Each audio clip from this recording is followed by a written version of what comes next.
السلام عليكم ورحمة الله وبركاته.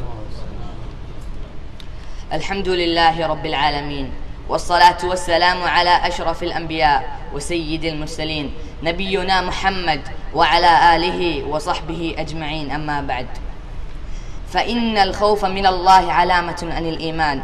قال الله تعالى: إنما ذلكم الشيطان يخوف أولياءه فلا تخافوهم وخافوني إن كنتم مؤمنين.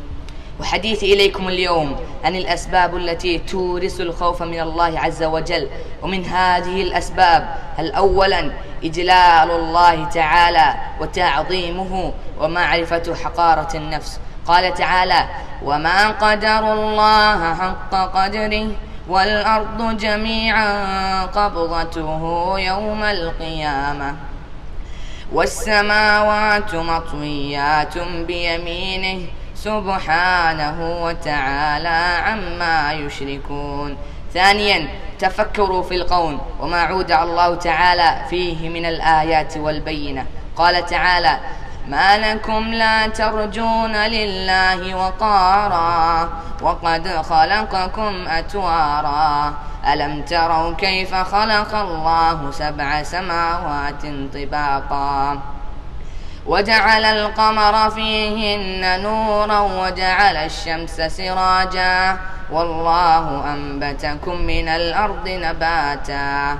وقال سبحانه وتعالى: إن في خلق السماوات والأرض واختلاف الليل والنهار لآيات لأولي الألباب. ثالثا تذكر أن الله شديد العقاب وما عده لأصحاب النار من الحميم والعذاب المقيم. قال تعالى: لهم من فوقهم ظلل من النار ومن تحتهم ظلل ذلك يخوف الله به عباده يا عبادي فاتقون. الرابعا تذكر الموت وما فيه من الألم والسكرات، فإنه مما يدفع الخوف من الله. عن أبي هريرة رضي الله عنه قال رسول الله صلى الله عليه وسلم: أكثر الذكر هادم اللذات. الهادم القاطع، والرؤية الهادم من الهدم، والهادم من القهر والغلبة.